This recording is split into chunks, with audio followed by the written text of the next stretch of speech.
Hey guys! Tonight we're traveling back over 5,000 years to the scorching deserts of ancient Egypt, where magnificent monuments hide brutal daily realities. We all marvel at the pyramids and golden treasures, but the truth is, you wouldn't survive from sunrise to sunset in this ancient world. From parasite-filled waters to deadly work conditions, venomous creatures to bizarre social customs, your modern body and mind simply aren't equipped for life along the Nile. Before we begin our journey, if you enjoy these historical bedtime stories, take a moment to like this video and subscribe to our growing community. I'd also love to know where you're watching from tonight and what time it is in your corner of the world. Now, find that comfortable position and join me as we discover why you'd never make it through a single day in the land of the pharaohs. Imagine waking up just before dawn in a small mud brick house on the outskirts of Thebes around 1350 BCE. The first thing you'd notice isn't the exotic surroundings or the distant view of grand temples.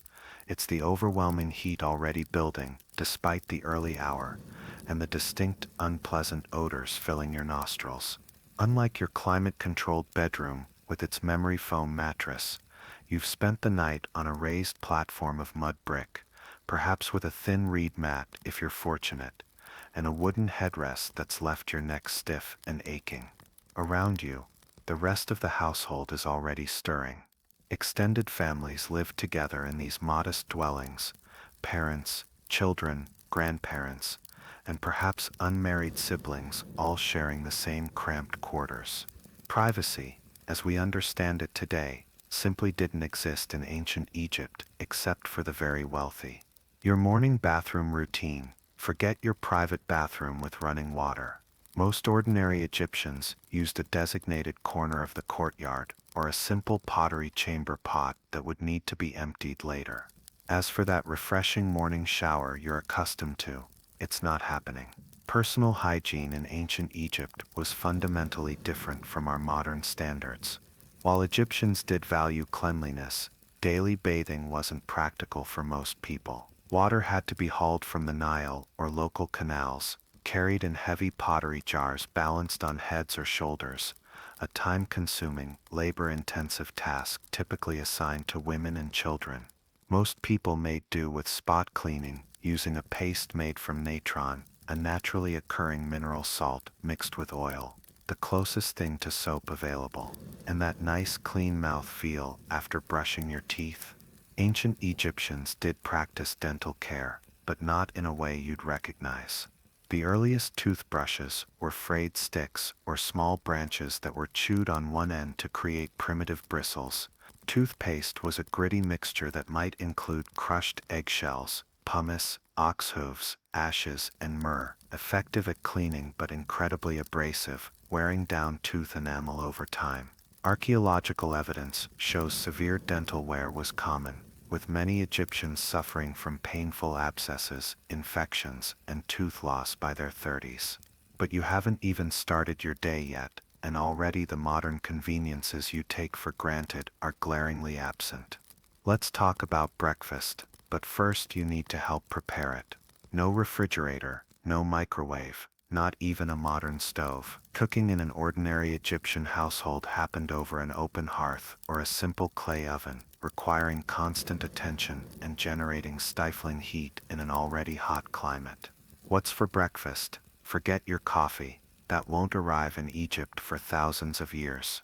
The morning meal for most Egyptians was simple: bread, perhaps some beer. Yes, beer for breakfast. We'll come back to that, and maybe some onions or garlic. If your family is doing relatively well, there might be some dried fish or fruits. The bread itself would be nothing like the soft sandwich slices you're used to. Egyptian bread was dense, coarse, and often contained sand particles from the stone grinding process, gradually wearing down the eater's teeth with every bite. You might be thinking that beer sounds like a reasonable alternative to your morning coffee, but ancient Egyptian beer would be unrecognizable to modern beer drinkers. Low in alcohol content, cloudy, thick, and often drunk through straws to filter out floating bits of grain and chaff, it resembled a gruel-like fermented cereal more than a refreshing beverage. Still, It provided essential calories and, critically, was safer to drink than water from the Nile, though safer is relative, as we'll soon discover. Speaking of water, hydration is going to be one of your biggest challenges throughout the day. The Egyptian climate is brutally hot and dry,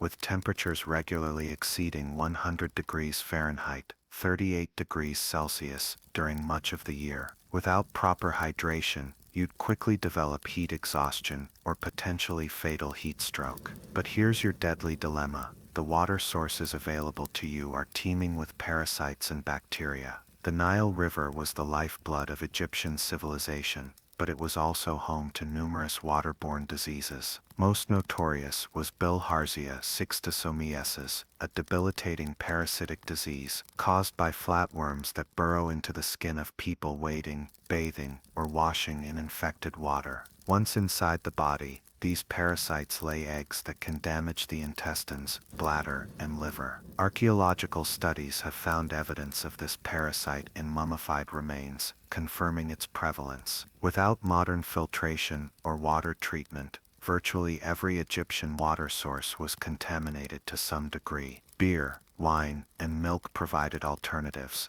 but none were available in quantities sufficient for proper hydration in the desert heat. The reality is that most ancient Egyptians likely suffered from some degree of parasitic infection throughout their lives, gradually weakening their bodies and contributing to the remarkably short life expectancy, only about 35 years for the average person. Now that you've managed to choke down your gritty breakfast and questionable beverages, it's time to dress for the day. While you might imagine elaborate costumes with ornate jewelry as depicted in tomb paintings, the reality for ordinary Egyptians was much simpler. Men typically wore a simple linen kilt or loincloth, while women wore straight, ankle-length dresses with straps that covered their breasts. Children often wore nothing at all until puberty, practical in the hot climate, but offering no protection from the sun or insects. The linen itself, while well suited to the climate, would feel rough against your skin compared to the soft cotton and synthetic fabrics you're accustomed to.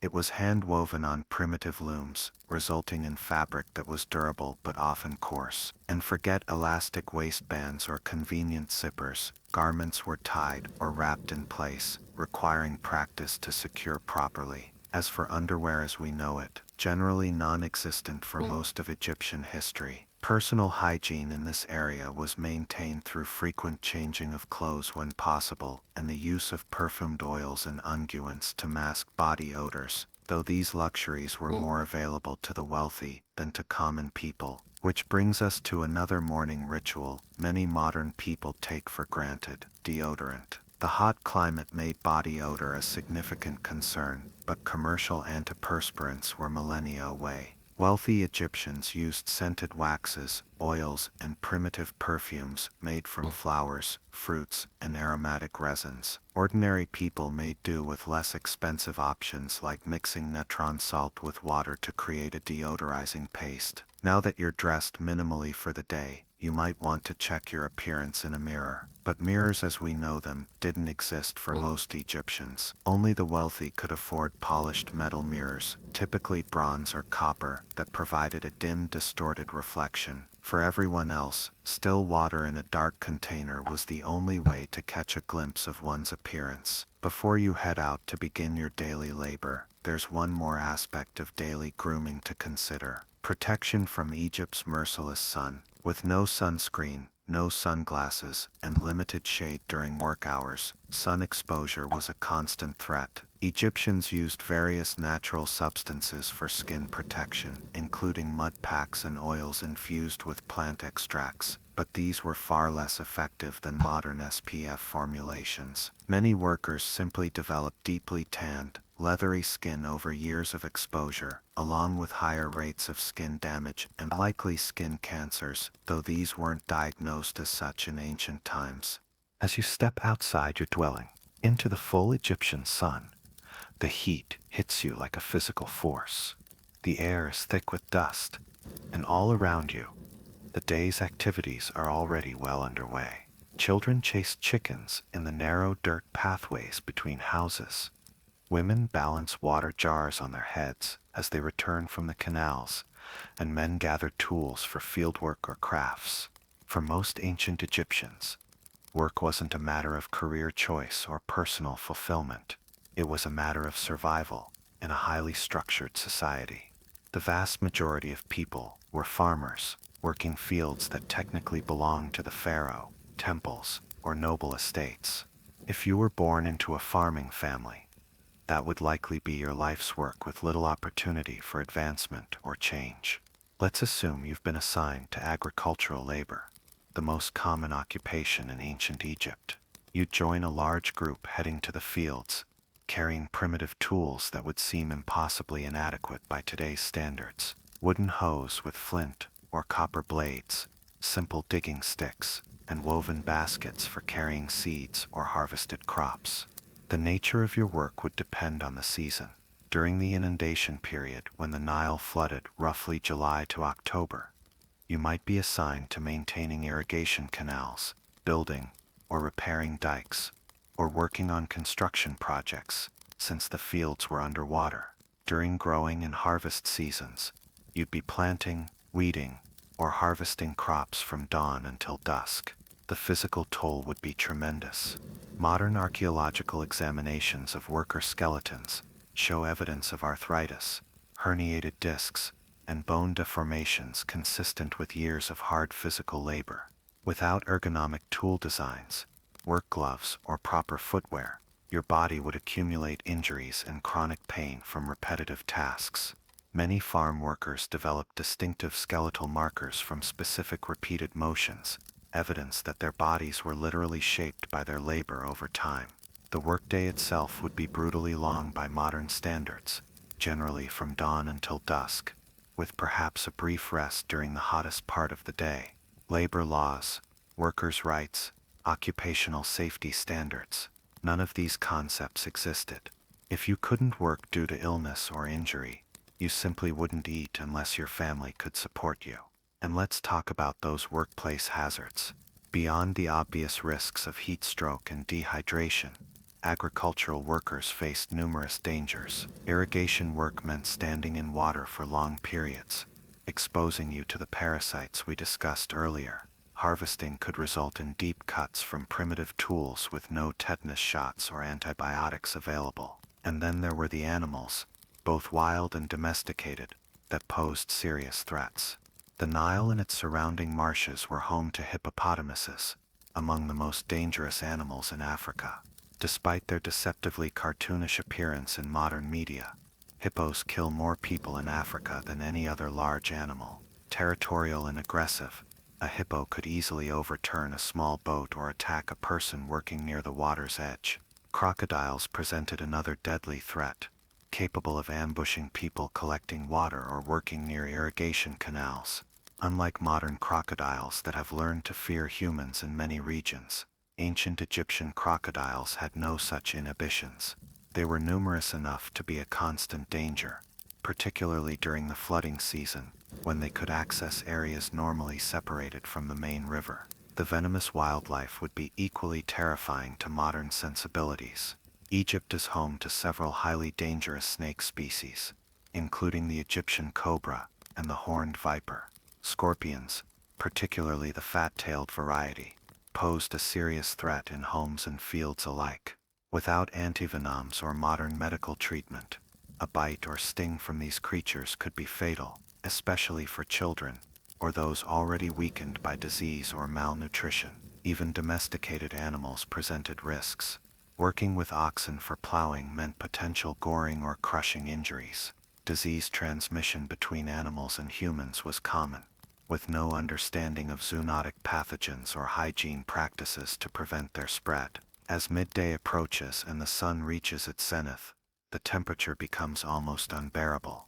Most work would pause during these hottest hours, with laborers seeking whatever shade they could find. This midday rest, similar to the siesta tradition in other hot climates, was a practical necessity rather than a luxury. Working through the peak heat would lead to heat stroke and death for many. During this brief respite, you might consume your midday meal, likely more bread, perhaps some dried fish or beans if you're fortunate, and vegetables like onions, leeks, or garlic. Meat would be a rarity for ordinary people, consumed perhaps a few times a month rather than daily. The diet, while monotonous by modern standards, was relatively nutritious, though lacking in certain key nutrients depending on social status and access to varied foods. What about safe drinking water during your workday? As we've established, this was a serious problem. Most workers would drink from canals, irrigation ditches, or water carried in pottery vessels, all potentially contaminated. Some evidence suggests that certain plants might have been added to water containers for their antimicrobial properties, but these measures would have been minimally effective against the range of waterborne pathogens present. The combination of physical exertion, heat, and chronic parasitic infection meant that many workers operated in a state of constant mild to moderate illness by modern standards. Intestinal parasites drain nutrients from their diet, reducing energy levels. Bacterial infections caused periodic bouts of debilitating diarrhea with potentially fatal dehydration, and various insect-borne diseases like malaria were common in the marshy areas near the Nile, causing recurrent fevers and progressive weakening of the body. After your midday break, work would resume and continue until sunset. By the end of the day, your modern body, unaccustomed to such sustained physical labor, would be screaming in pain. Your back and joints would ache from unfamiliar movements. Your hands, without calluses built up over years of labor, would be blistered and possibly bleeding. Your feet, likely protected by simple sandals at best, would be cut and bruised from the rough terrain. For most workers, the end of the physical workday didn't mean the end of labor. Returning to your home, there would be domestic tasks to complete before you could rest. Food preparation for the evening meal would involve grinding grain with stones, tending fires for cooking, and preparing ingredients without any of the time-saving devices you take for granted. Even basic tasks like washing clothes were labor-intensive, requiring pounding garments on stones at the riverbank with natron as a primitive detergent. As we approach the halfway point in our exploration of why you wouldn't survive a day in ancient Egypt, the physical challenges alone, the heat, the labor, the parasites, the dangerous wildlife, make a compelling case. But we haven't even touched on the social and cultural barriers that would make your survival equally unlikely. The complex religious obligations, the rigid social hierarchy, the language barrier, all would conspire against your successful integration into this ancient world. In the next segment, we'll explore what evening life would be like in ancient Egypt, the nighttime dangers that awaited after sunset, the inadequate medical care available for your accumulated injuries and ailments, and the psychological toll of living in a world with fundamentally different values and beliefs from your own. We'll discover why, even if you somehow manage to endure the physical challenges of an Egyptian day, the cultural disconnection would likely prove equally fatal to your survival prospects. But before we continue that journey, let's consider what we've learned so far. The shimmering grandeur of ancient Egypt, the monuments, art, and treasures that captivate us in museums, existed upon the foundation of a society where daily life for most people was brutally difficult by modern standards. The physical hardships we've explored were not exceptional circumstances, but the normal expected conditions of existence. The average Egyptian didn't overcome these challenges through extraordinary means. They endured them because they had never known anything different. Their bodies and minds were conditioned from birth for the environment and society they inhabited. Your modern body, accustomed to climate control, abundant clean water, nutritious food, and limited physical exertion, would be entirely unprepared for this transition. Your modern mind, formed in a world of individual choice, personal freedom, and scientific understanding, would struggle to comprehend and accept the rigid hierarchies and supernatural worldview that governed every aspect of Egyptian life. As the workday ends and the sun begins to set over the Nile, the immediate physical threats may diminish, but new challenges emerge in the gathering darkness. Let's continue our journey through ancient Egypt and discover what hidden dangers await as night falls on the land of the pharaohs. As the blazing Egyptian sun begins its descent toward the western horizon, your exhausted body craves rest after a day of grueling labor. But the challenges of surviving in ancient Egypt don't end with the workday. The evening hours bring their own unique set of dangers and difficulties that would further test your modern constitution. Let's begin with your living space as you return from the fields. The typical home for an ordinary Egyptian wasn't the grand columned structure you might imagine from Hollywood depictions. For most people, home was a small, simple mud brick dwelling with few rooms, perhaps just two or three for an entire family. These structures were practical adaptations to the environment, with thick walls that provided some insulation against the daytime heat, but they would seem desperately cramped and primitive by modern standards. Windows were minimal, small openings high on the walls that allowed some airflow while maintaining privacy and security. With no glass, these openings would be covered with reed mats or wooden shutters at night, leaving the interior nearly pitch black. Forget electric lighting. Illumination would come solely from oil lamps, which were simple clay dishes filled with vegetable oil, typically linseed, with a wick of twisted plant fiber floating in it. These lamps produced minimal light by modern standards, just enough to prevent stumbling in the darkness, along with considerable smoke and the constant risk of fire. The smoke from these lamps, combined with that from cooking fires, would fill your home with a constant haze of indoor air pollution. Without chimneys or effective ventilation, respiratory problems were rampant among ancient Egyptians. Examination of mummified lung tissue shows widespread evidence of anthracosis, blackening of the lungs similar to what's seen in modern smokers or those exposed to industrial pollution. This chronic exposure would gradually damage your respiratory system, leading to persistent coughing, increased vulnerability to infections, and eventually, potential heart problems as your body struggled to compensate for decreased lung function. Then there's the matter of pests. Your mud brick home would be shared with numerous uninvited guests. Flies, mosquitoes, and other insects would be constant companions, especially near the Nile and its irrigation canals. Without window screens or effective insect repellents, you'd be at their mercy. Mosquito-borne diseases like malaria were endemic in ancient Egypt, with evidence of malarial proteins found in the remains of mummies. The recurrent fevers, chills, and progressive anemia caused by malaria would gradually weaken even the strongest constitution. Larger vermin posed additional threats. Mice and rats were ubiquitous, attracted to stored food and the relative warmth of human dwellings. Besides consuming precious food supplies, these rodents brought fleas and disease. While the most notorious rodent-borne illness, bubonic plague, wouldn't devastate Egypt until later historical periods, rats spread other pathogens that caused debilitating gastrointestinal and respiratory infections. Scorpions and snakes regularly found their way into Egyptian homes, seeking shelter from the heat or hunting the rodents that lived alongside humans. The Egyptian cobra and various vipers were common enough that homes typically had protective amulets and magical spells specifically designed to ward off these deadly intruders.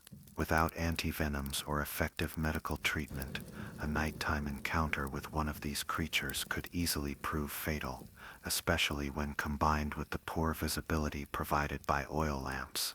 Even the furniture in your home would provide little comfort by modern standards. Wooden chairs and stools existed but were relatively uncommon in ordinary households. Most people sat on reed mats on the floor. Beds, as we conceive of them, were largely reserved for the wealthy. Common Egyptians slept on simple palm rib constructions raised slightly off the ground, or on mats placed directly on packed earth floors. For a pillow you'd have a curved wooden or stone headrest, nothing like the soft cushions you're accustomed to.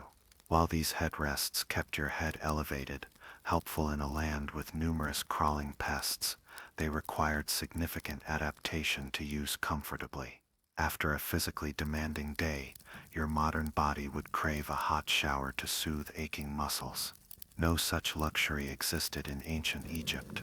Evening bathing, when it occurred at all, would involve water carried from the Nile or canals, the same parasite-infested water we discussed earlier.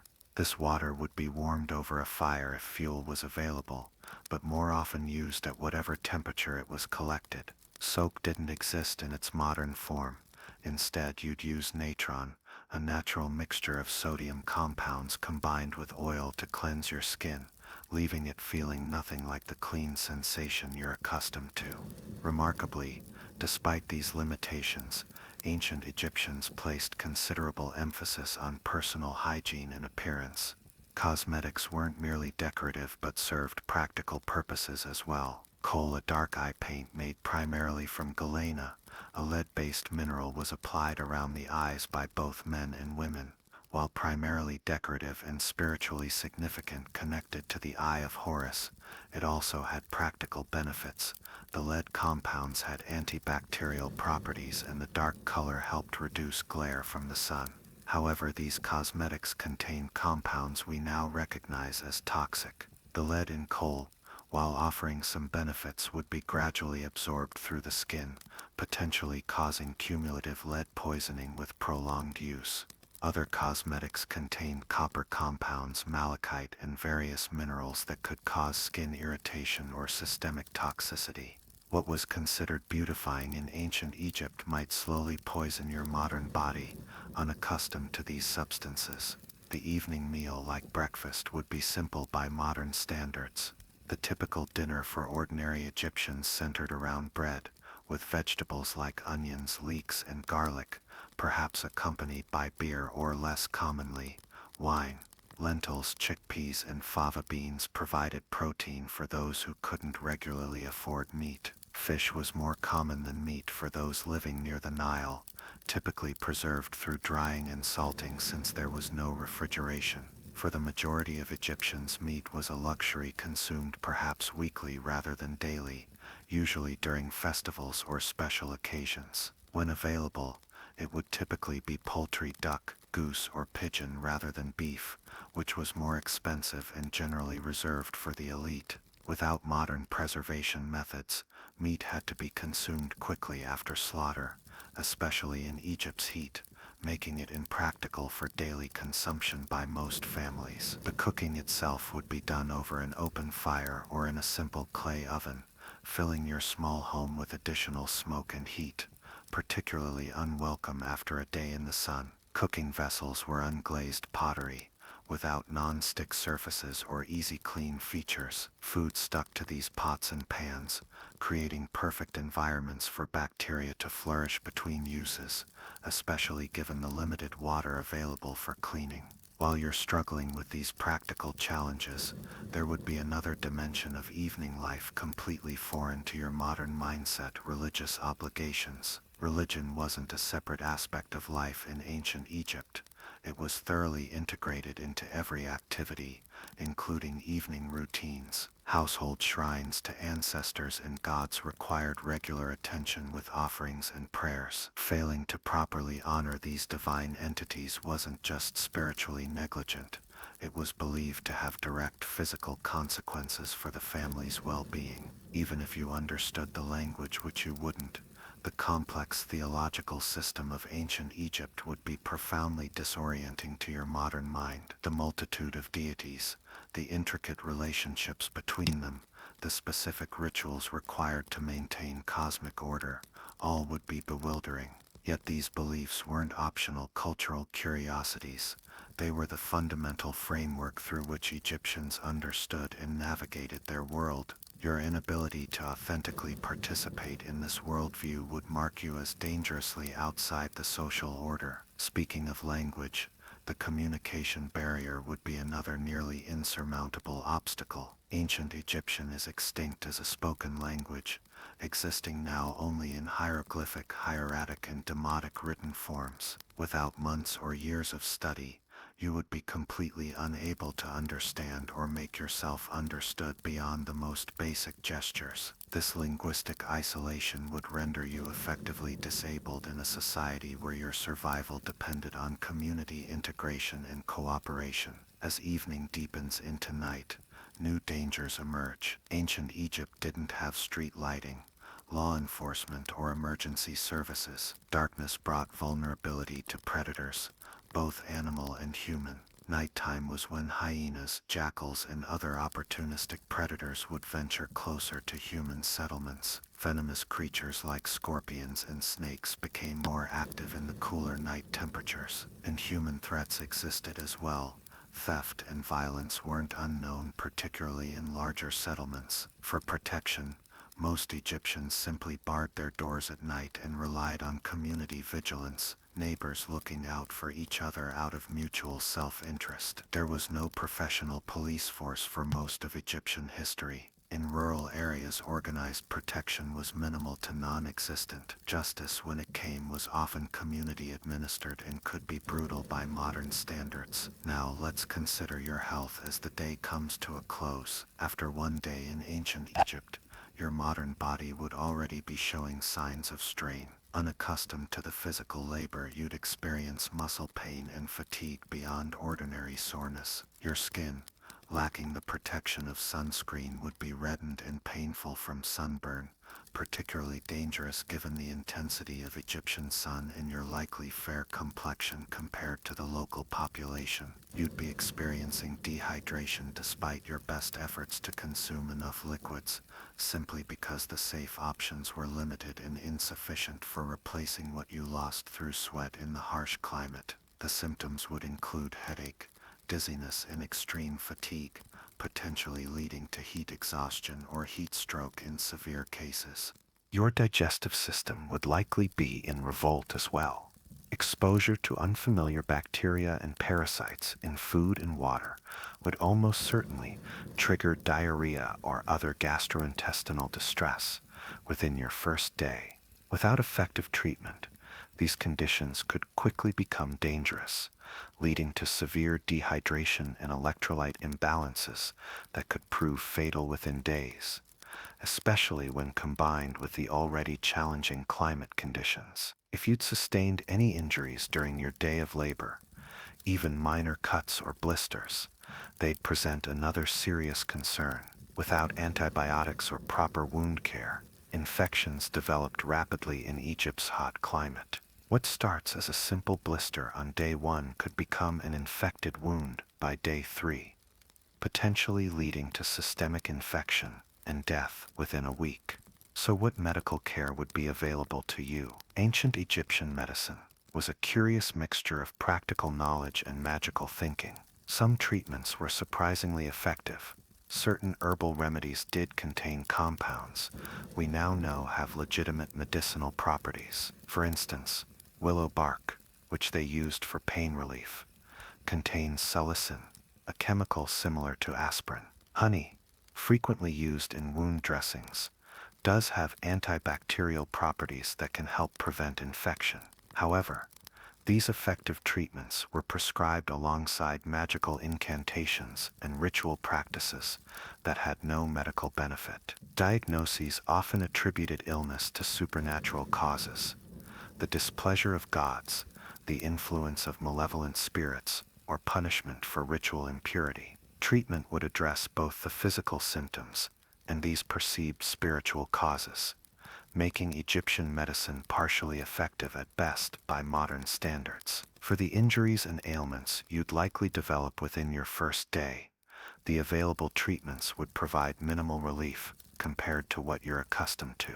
Pain management would be limited to mild herbal preparations that barely touch the agony of serious injuries. Gastrointestinal distress might be treated with certain effective herbs, but without understanding the underlying causes, these would offer incomplete relief at best. Surgery existed, but was primitive and extremely dangerous. Without anesthesia beyond alcohol or opium preparations, without antibiotics, and with only rudimentary understanding of anatomy, surgical intervention was a last resort with high mortality rates. Many procedures described in surviving medical papyri would be excruciating and potentially more dangerous than the conditions they attempted to treat. As you attempt to sleep after your first grueling day, you'd face yet another challenge: the sleeping accommodations themselves. As mentioned earlier, ordinary Egyptians slept on reed mats or simple palm rib constructions, rather than proper beds. The wooden headrest, used in place of a pillow, would feel torturous to your modern neck, accustomed to soft support. The ambient temperature would remain uncomfortably high even after sunset for much of the year, with limited options for cooling beyond opening windows, inviting insects and other pests. Night brought little relief from the day's heat in much of Egypt, particularly in Upper Egypt, ironically, the southern part of the country. Archaeological evidence suggests that some Egyptians slept on their rooftops during the hottest months, seeking relief from the trapped heat inside their homes. This practice brought its own risks: falls, exposure to mosquitoes, and vulnerability to theft or assault. Sleep quality, that crucial factor in physical and mental health, would be severely compromised. Between the uncomfortable sleeping surface, the heat, the constant threat of insects and other pests, the unfamiliar and threatening sounds of the night, and the various physical discomforts you'd have accumulated during the day, restful sleep would be nearly impossible to achieve. This sleep deprivation would further undermine your physical resilience and cognitive function, making each subsequent day more challenging to survive. The psychological impact of your displacement into ancient Egypt can't be overstated. Beyond the physical hardships, the mental and emotional toll would be devastating. You'd be experiencing something far beyond culture shock, a complete disorientation, as every aspect of your understanding of how the world works is contradicted by your surroundings. The social structures and values would be entirely foreign. Ancient Egyptian society was highly hierarchical and collectivist, with the individual's identity and worth defined primarily by their role in maintaining Ma'at, the cosmic order that governed everything from natural cycles to social relations. Your modern individualist mindset, with its emphasis on personal fulfillment and self-determination, would not only be out of place but actively dangerous, marking you as someone who doesn't understand or respect the fundamental principles by which society operates. Your concepts of rights, fairness, and justice would find no purchase in a world where these ideas were defined entirely differently. The Egyptian concept of justice centered on maintaining the proper order of society and the cosmos, not on individual rights or equitable treatment as we understand them today. Your protests against conditions you find unjust would be met with confusion at best and hostile reaction at worst. Gender roles and expectations would be particularly disorienting. While ancient Egypt offered women more legal rights than many other ancient societies, they could own property, initiate divorce, and operate businesses. Gender roles were still clearly defined and enforced. Men and women occupied different spheres of influence and responsibility, with significant restrictions on cross-gender interaction outside of family relationships. Your modern expectations of gender equality and freedom of association would repeatedly clash with established norms, creating social friction that could quickly escalate to ostracism or worse. Family structures and dynamics would feel similarly alien. Extended families were the norm, with multiple generations living together and collective responsibility for child rearing and elder care. Privacy, personal space, and individual autonomy within the family unit were conceptualized very differently than in modern Western society. These differences would create constant friction as your expectations repeatedly collided with the reality around you. Perhaps most fundamentally disorienting would be the Egyptian understanding of time and history. Modern society is oriented toward progress and change, with an implicit belief that the future will or at least can be better than the past. Ancient Egyptian culture, in contrast, was fundamentally conservative, oriented toward maintaining continuity with the idealized past. Innovation and change were viewed with suspicion rather than enthusiasm. The concept of improvement applied more to restoring proper order than to creating something new. This profound temporal disorientation, finding yourself in a society that fundamentally doesn't share your basic assumptions about the direction and purpose of time itself, would create a persistent cognitive dissonance. You would continually expect change and progress in situations where Egyptians would value stability and tradition. This disconnection from the shared understanding of time's meaning would leave you perpetually out of sync with those around you.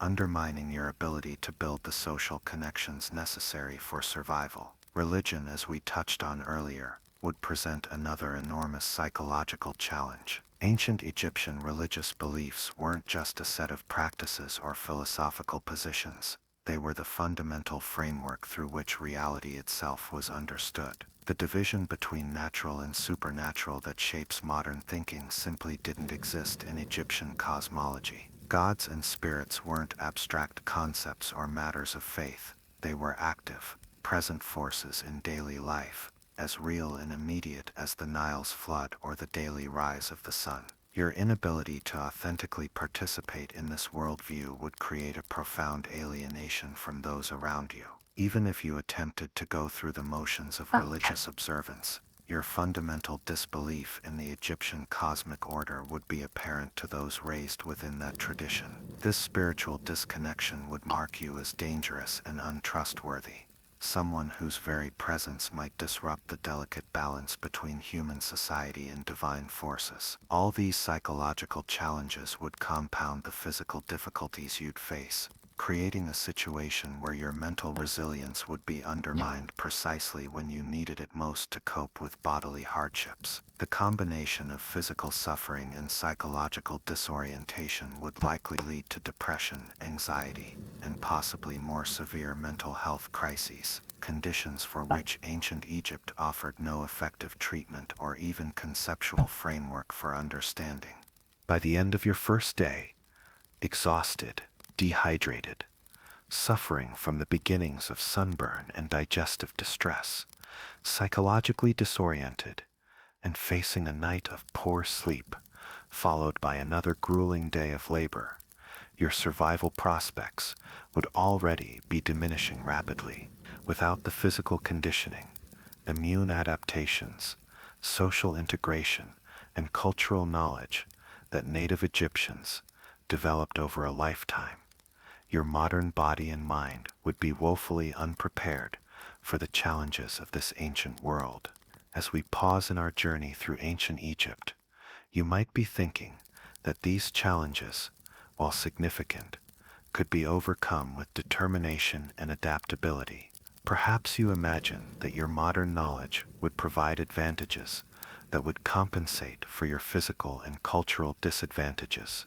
In our next segment, we'll explore why this hopeful perspective is likely misplaced, why your modern education and worldview might actually hinder rather than help your survival prospects in this ancient context.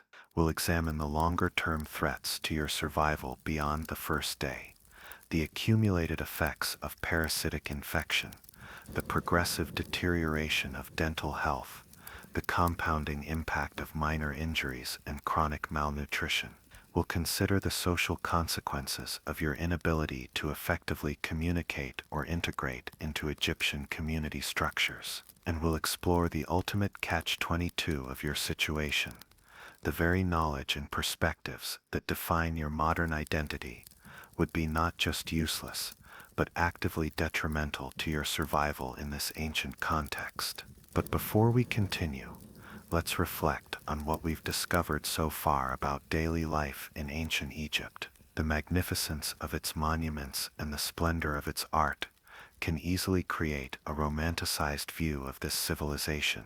The reality for ordinary Egyptians was far harsher, a life of physical hardship, persistent health challenges, and limited options, governed by rigid social structures and religious obligations. Yet it would be a mistake to view ancient Egyptians as simply enduring a miserable existence. They had developed sophisticated adaptations to their environment, created complex social systems that provided stability and meaning, and maintained a rich cultural tradition that sustained one of history's longest-lasting civilizations. What appears as hardship through our modern lens was simply the expected condition of existence to them, neither unusually harsh nor particularly noteworthy in their worldview. This perspective highlights the fundamental challenge you would face as a modern person thrust into this ancient world. The problem isn't simply that ancient Egypt was objectively harder than modern life,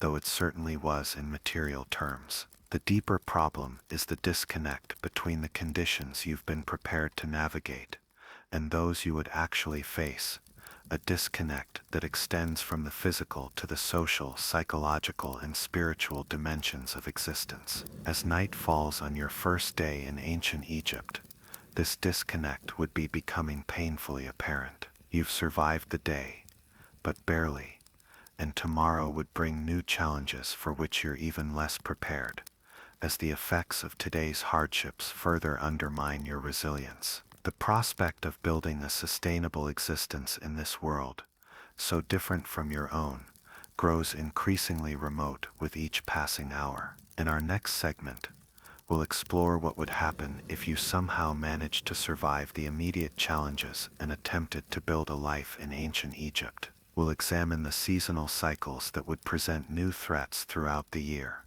the social impediments to finding a sustainable place in Egyptian society, and the long-term health consequences of adapting to this ancient environment. The picture that emerges will further reinforce our central premise: you wouldn't last a day in ancient Egypt, and if by some miracle you did, the days that followed would likely prove even more insurmountable. Let's assume, against all odds, that you've somehow survived your first day in ancient Egypt. Your modern body is exhausted, your skin is sunburned, your muscles ache from unaccustomed labor, and your digestive system is in turmoil from exposure to unfamiliar microbes. But you're alive, and perhaps clinging to the hope that things will improve as you adapt to this ancient world. Unfortunately, this hope would likely prove misplaced, as the challenges facing you would compound rather than diminish over time.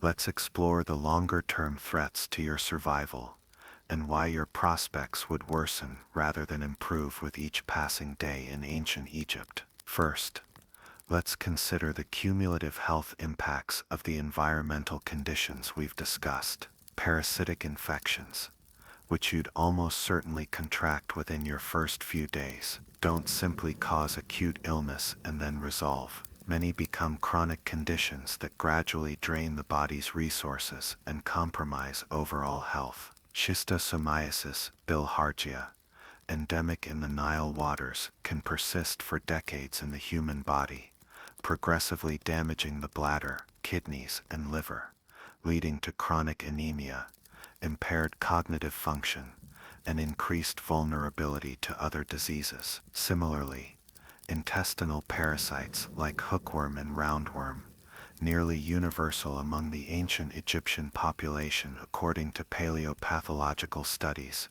don't simply cause temporary discomfort. They establish themselves in the digestive tract and continuously siphon nutrients from their host, leading to malnutrition even when food intake seems adequate. The resulting vitamin and mineral deficiencies would progressively undermine your health, causing problems from weakened bones to compromised immune function. The impact on your immune system would be particularly significant. Modern humans benefit from what immunologists call the hygiene hypothesis. Our relatively clean environments mean our immune systems aren't constantly engaged in fighting pathogens. While this has some disadvantages, like increased allergies, it means our immune resources aren't continuously depleted. In ancient Egypt, your immune system would be perpetually activated, fighting a constant barrage of parasites, bacteria, and other pathogens. This chronic immune activation would gradually deplete your body's resources, leaving you increasingly vulnerable to serious infections. Respiratory health represents another area of cumulative damage. The constant exposure to smoke from cooking and lighting fires, combined with dust from the desert environment, would progressively damage your lungs. Studies of mummified remains show widespread evidence of anthracosis, blackening of the lungs, and pneumoconiosis, lung disease caused by dust inhalation among ancient Egyptians. Within months, you'd likely develop a persistent cough. Within years, chronic bronchitis or more serious lung conditions would become established, further reducing your physical resilience. Dental health would deteriorate with alarming speed. The abrasive nature of Egyptian bread, containing sand particles from the stone grinding process, would rapidly wear down your tooth enamel. Without effective oral hygiene methods, bacterial infections of the gums and teeth would become established, leading to gingivitis, periodontitis, and dental abscesses. These aren't merely painful.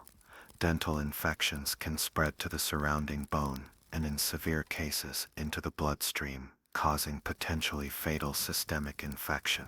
Paleopathological studies show that dental abscesses were a common cause of death in ancient populations. The cumulative impact of minor injuries would also take a significant toll. Without proper treatment, even small cuts, blisters, or burns could develop into infected wounds. In the pre-antibiotic era, these localized infections could easily spread, leading to cellulitis, sepsis, and death. The constant physical labor expected of ordinary Egyptians meant regular exposure to such injuries, with each new wound further taxing your already challenged immune system. Fractures and more serious injuries presented even greater threats. While Egyptian medical practitioners did have techniques for setting broken bones, the lack of pain management, proper immobilization, and sterile procedures meant that complex fractures often resulted in permanent disability or death. Injuries that would be successfully treated with routine surgery in the modern world, appendicitis, gallstones, complicated childbirth, were frequently fatal in ancient Egypt. The combination of these health challenges would create a downward spiral. Each new illness or injury would leave you slightly weaker, slightly more vulnerable to the next threat. The malnutrition caused by parasitic infection would compromise your immune system, making you more susceptible to respiratory and other infections. These infections would further deplete your body's resources, making injury more likely during physical labor. The cumulative effect would be a progressive deterioration in your health and physical resilience, with each passing month in ancient Egypt bringing you closer to a critical failure point. Beyond these physical threats, the psychological challenges we explored earlier would become increasingly severe over time. The initial shock and disorientation of finding yourself in ancient Egypt might temporarily be offset by the excitement of survival and adaptation. But as days stretched into weeks and months, the constant cognitive dissonance between your modern expectations and ancient realities would create tremendous psychological strain. Social isolation would be particularly devastating. Humans are fundamentally social creatures, and persistent isolation is associated with significant negative health outcomes, including increased risk of heart disease, stroke, dementia, depression, and premature death. Your inability to effectively communicate or integrate into Egyptian social structures would create profound loneliness. Even if you began to learn the language, the cultural gap would remain vast, preventing the formation of the deep social bonds necessary for psychological well-being. This social isolation would have practical as well as psychological consequences. Ancient Egyptian society was built on networks of reciprocal obligation and support. Without family connections or established social position, you would have extremely limited access to the community resources necessary for survival. Who would help you when illness prevented you from working? Who would speak for you in disputes? Who would ensure you received a proper burial when you died? These weren't merely social niceties in ancient Egypt, but essential survival mechanisms. Speaking of death, let's consider the seasonal cycles that would present new threats throughout the Egyptian year. The Egyptian calendar was divided into 3 seasons, each bringing distinct challenges.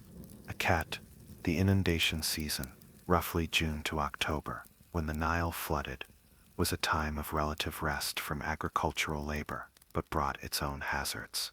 Flooding created ideal breeding conditions for mosquitoes, leading to increased malaria transmission.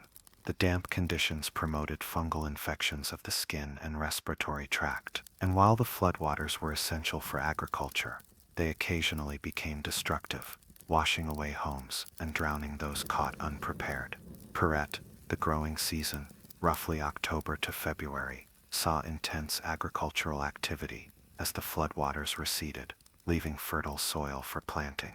The physical demands during this period were extreme, with dawn to dusk labor required to ensure crops were planted at the optimal time. The risk of injury increased with the intensive work schedule, and nutritional resources were often at their lowest point, as the previous year's stores dwindled before the new harvest.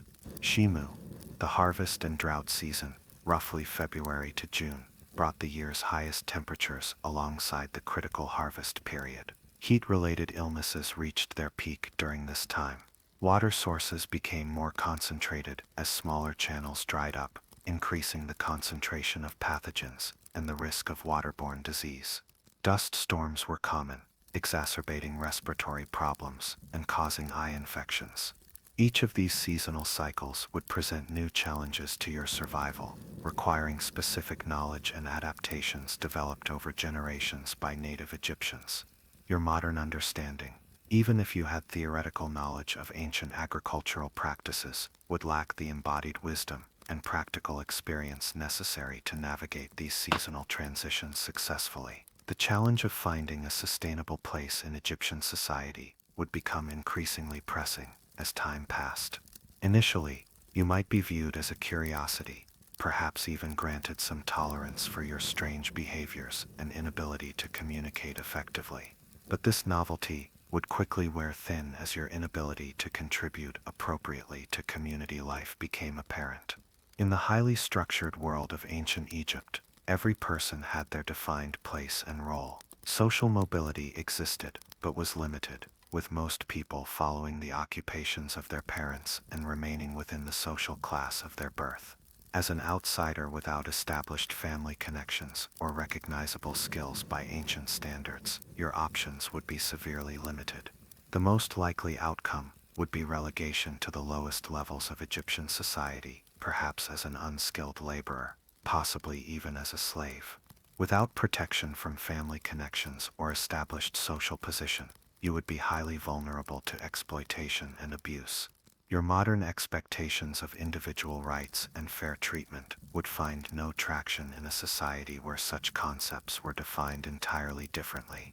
Even if you possessed skills valued in the modern world, medicine, engineering, mathematics, translating these into forms useful in ancient Egypt would be enormously challenging.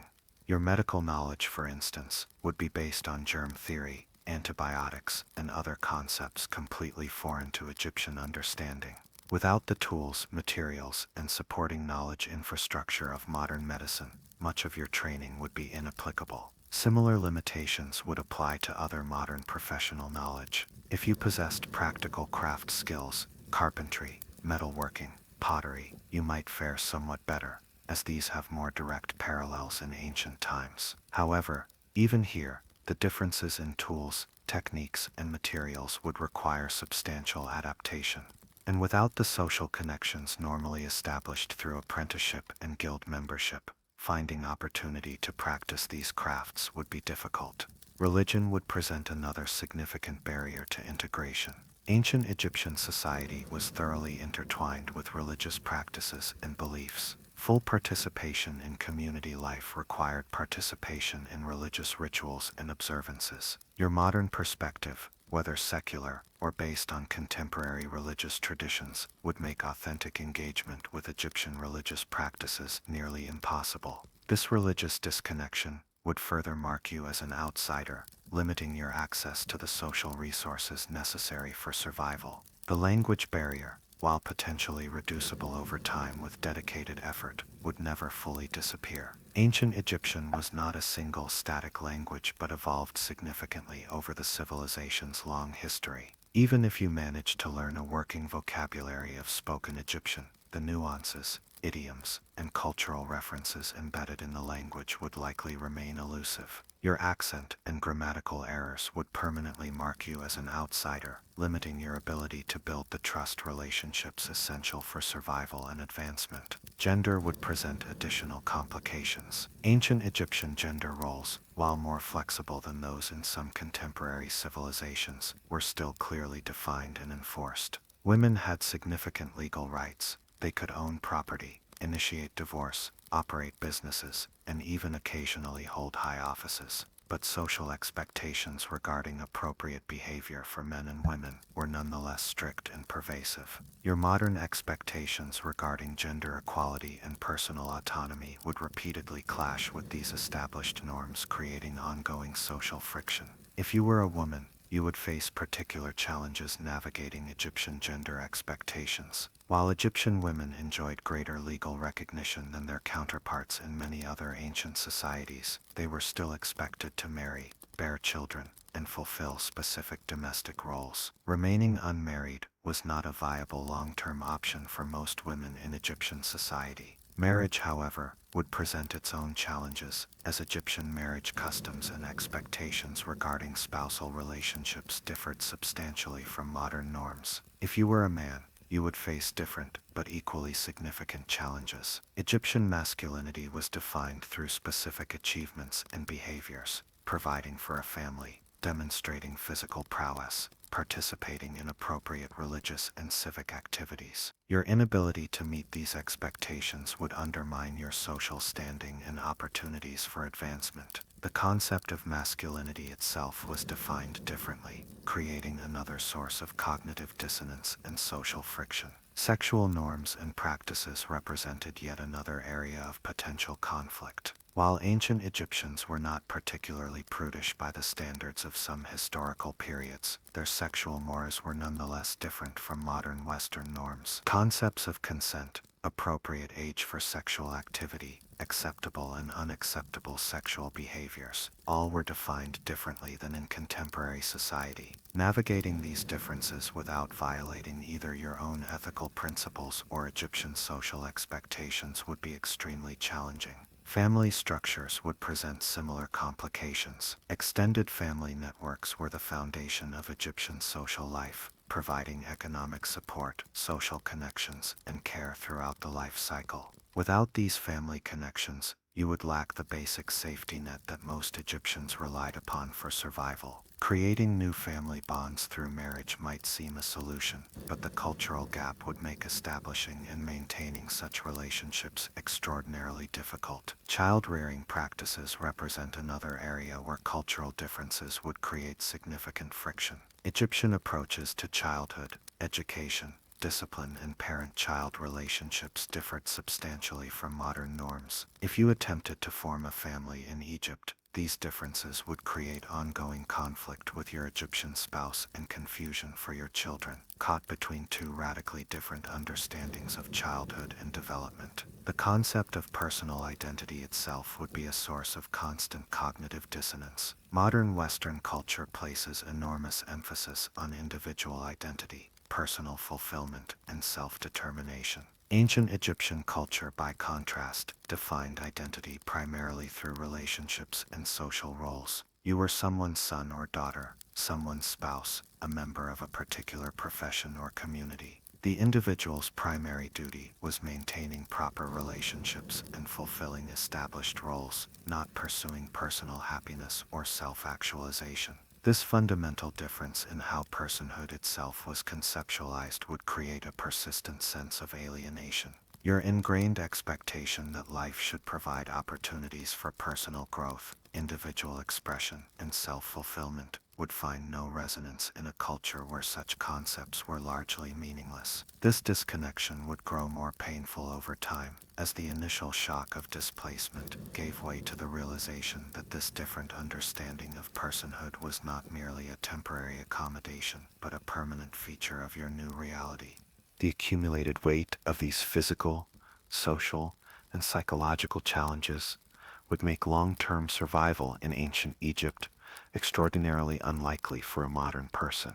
Even if you somehow overcame the immediate threats, the parasites, the unfamiliar physical demands, the initial social barriers, the ongoing stress of cultural disconnection would gradually erode your resilience. The combination of physical hardship and profound alienation would likely lead to depression, despair, and eventually a loss of the will to continue struggling against such overwhelming odds. This grim assessment isn't meant to disparage ancient Egyptian civilization. They created one of history's most remarkable and enduring societies, achieving extraordinary technological, artistic, and architectural feats with resources we would consider extremely limited. Their medical knowledge, while mixed with magical elements that seem superstitious to modern eyes, included genuine insights and effective treatments developed through careful observation and experimentation.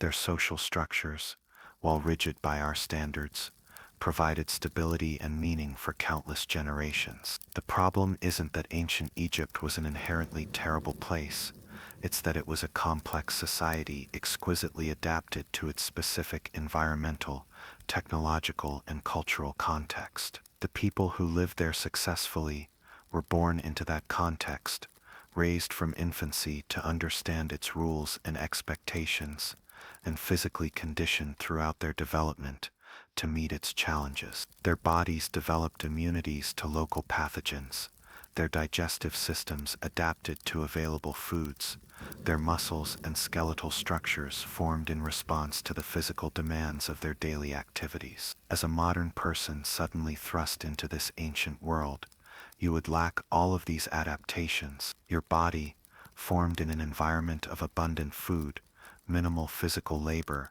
and advanced medical care, would be fundamentally unprepared for the physical realities of ancient Egypt. Your mind, shaped by modern concepts of individuality, rights, and scientific understanding, would be equally unprepared for the social and cultural realities. This profound mismatch between your adaptations and your environment would make long-term survival virtually impossible. What about your modern knowledge? Couldn't your understanding of germ theory, basic chemistry, engineering principles, and other scientific concepts give you advantages that would compensate for your other disadvantages? Unfortunately, this hopeful perspective overlooks the significant challenges of translating modern knowledge into practical applications in an ancient context. Consider a seemingly simple example: water purification. You might know that boiling water kills most pathogens,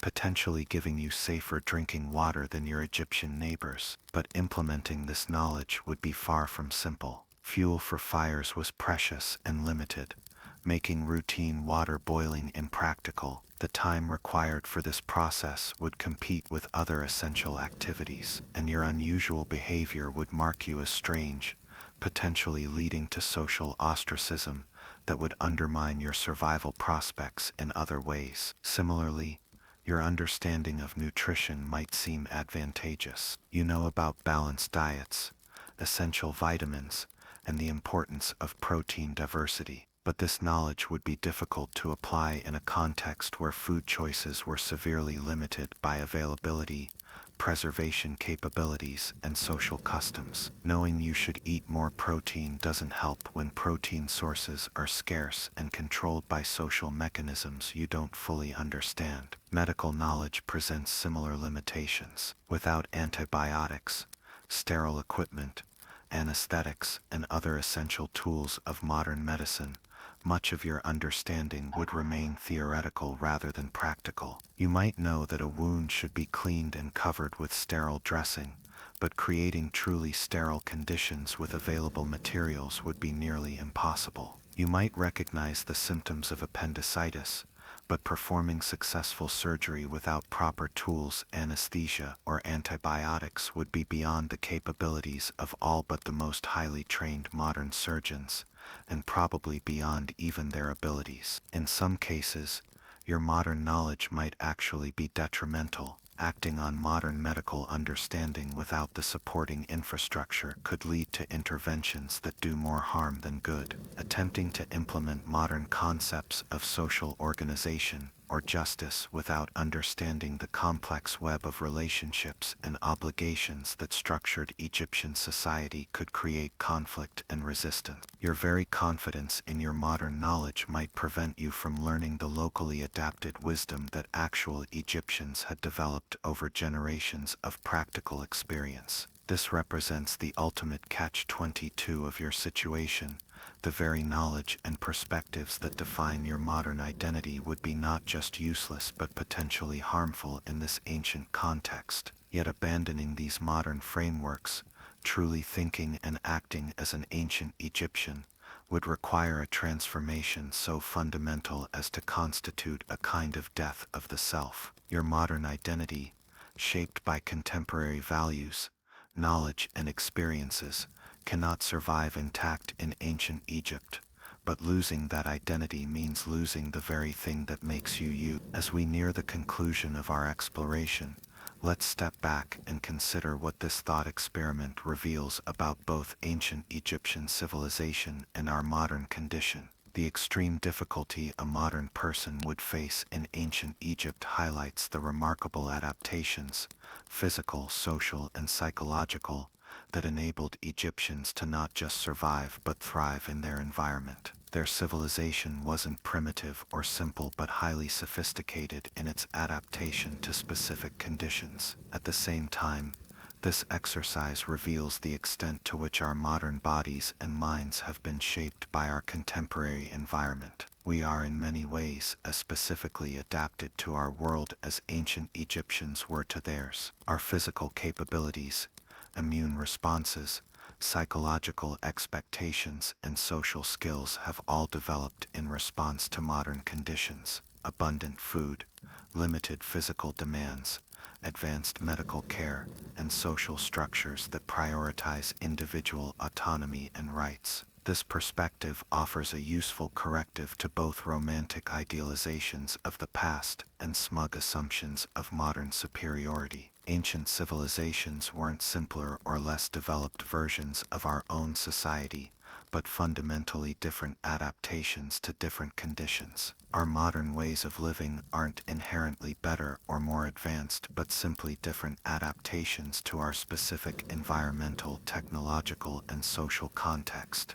The unbridgeable gap between modern and ancient lifeways also highlights the extraordinary plasticity of human adaptation. Over relatively short evolutionary timescales, human societies have developed radically different ways of organizing themselves, understanding the world, and relating to each other and their environment. This adaptability is perhaps our species' most remarkable characteristic, allowing us to thrive in environments ranging from Arctic tundra to tropical rainforest, from ancient river valleys to modern megacities. As we conclude our journey through ancient Egypt, the evidence is clear. You wouldn't last a day in this ancient world. Your modern body, mind, and social expectations are simply too mismatched with the realities of life along the Nile 3,000 years ago. The magnificent monuments, art, and texts that ancient Egyptians left behind mask the profound differences between their world and ours, differences that would make successful transition between these contexts virtually impossible. This sobering conclusion isn't meant to diminish either ancient Egyptian achievements or modern capabilities, but rather to highlight the specificity of human adaptation. We are not generic beings who can be dropped into any time or place and thrive, but highly specialized organisms adapted to particular environmental, technological, and social niches. Our success, whether in ancient Egypt or the modern world, depends not on abstract superiority but on the match between our specific adaptations and our specific context. So the next time you gaze in wonder at Egyptian artifacts in a museum, or marvel at the engineering precision of the pyramids, remember that these achievements weren't created by people just like us in different clothes. They were the work of humans as physically, psychologically, and socially adapted to their world as we are to ours, a world so fundamentally different from our own that we can visit it only in imagination, never in reality. And perhaps as you drift off to sleep tonight, comfortable in your modern bed, with its soft pillow instead of a wooden headrest, protected from parasites and predators by solid walls and window screens, with clean water and medical care easily accessible if needed, you might spare a thought for those ancient people. They created extraordinary beauty and complexity in conditions we would find unbearable, leaving a legacy so compelling that we're still exploring it thousands of years later. Their world would destroy us within days, yet they not only survived but created one of history's most remarkable civilizations, a testament to the remarkable adaptability of our species and the infinite variety of ways humans have found to make meaning in a challenging world. Now that we've established why a modern person would struggle to survive even a day in ancient Egypt, let's shift our perspective slightly. Let's explore some specific aspects of daily Egyptian life that would be particularly shocking or challenging for modern sensibilities. Beyond the general hardships we've already discussed, these cultural practices and social realities further highlight the profound gap between our world and theirs.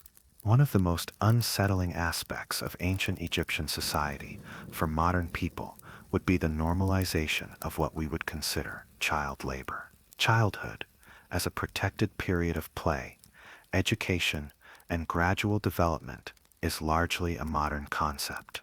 In ancient Egypt, children were integrated into the workforce from a very young age, often around 5 or 6 years old. While initial tasks were generally simpler and less physically demanding, they were nonetheless expected to contribute meaningfully to family survival. Archaeological evidence from worker villages shows child-sized tools designed for small hands. Children might be assigned to watch younger siblings, scare birds from fields, collect water, or assist adults with various tasks.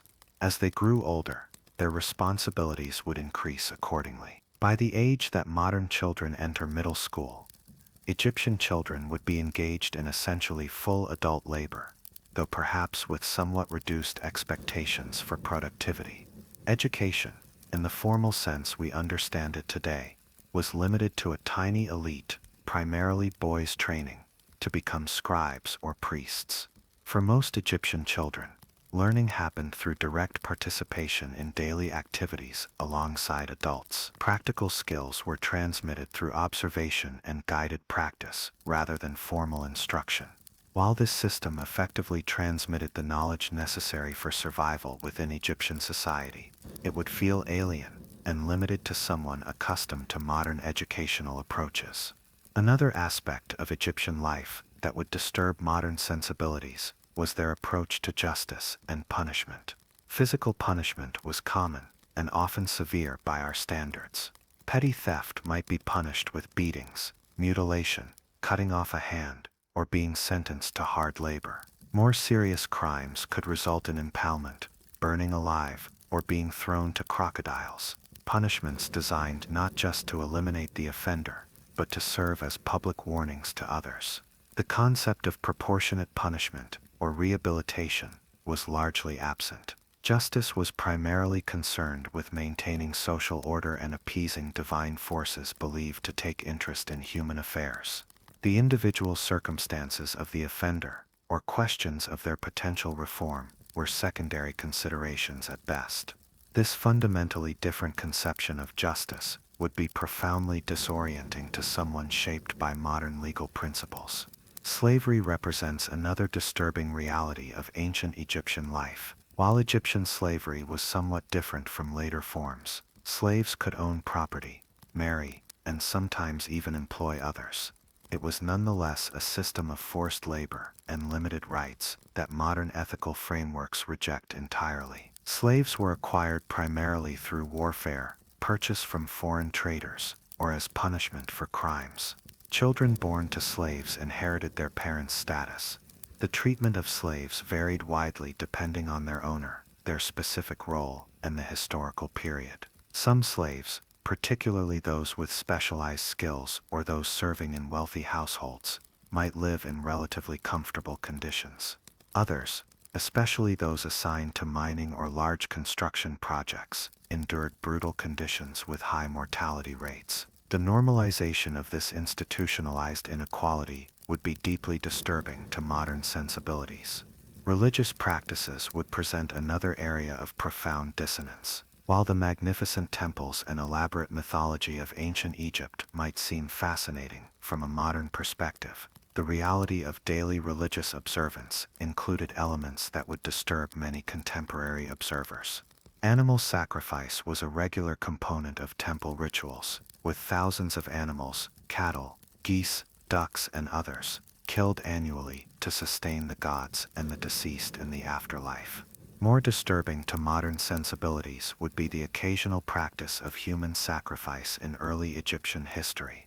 While this became increasingly rare and symbolic in later periods, archaeological evidence suggests that servants were sometimes killed to accompany their masters into the afterlife during Egypt's earliest dynasties. This practice evolved into the use of Shabti figurines, small statues intended to serve the deceased in the afterlife, but the underlying concept of humans as property to be disposed of along with other possessions would be profoundly alien to modern ethical frameworks. The treatment of illness and disability represents another area where Egyptian practices would disturb contemporary observers.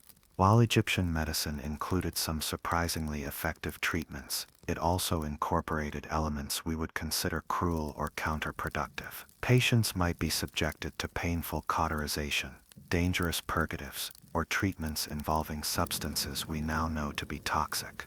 Without effective pain management beyond alcohol, opium, or mandrake, all with significant limitations and risks, medical procedures would involve levels of suffering modern patients are never expected to endure. More fundamentally troubling would be the conceptual framework surrounding illness. Disease was often attributed to supernatural causes, divine punishment, malevolent spirits, or magical attacks by enemies.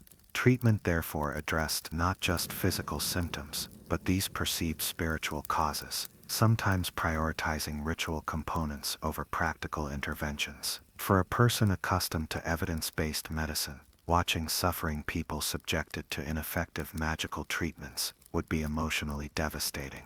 Attitudes toward disability in ancient Egypt were complex. Some evidence suggests compassion and accommodation for certain conditions. Individuals with dwarfism, for instance, could achieve high status in Egyptian society. However, many types of disability received little support or accommodation. Those unable to work due to physical or mental conditions were entirely dependent on family support, with no societal safety net if that family support failed. The limited options available to people with disabilities would be shocking to someone accustomed to modern concepts of accessibility and disability rights.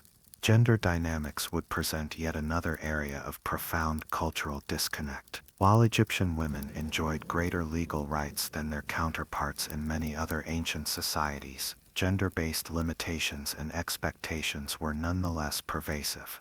Women were excluded from most governmental and religious leadership roles, with a few notable exceptions. Their primary social value was still largely defined through their roles as wives and mothers, with beauty standards and expectations that modern observers would find both alien and restrictive. Female health and reproductive issues were particularly poorly addressed by Egyptian medicine. Childbirth remained extremely dangerous, with high maternal mortality rates. Contraception, while attempted through various means, some surprisingly effective, like honey-based spermicides, others dangerously ineffective, was unreliable and often accompanied by magical practices rather than evidence-based approaches. The relative lack of bodily autonomy for women, particularly regarding reproductive choices, would be profoundly disturbing to those shaped by modern feminist perspectives.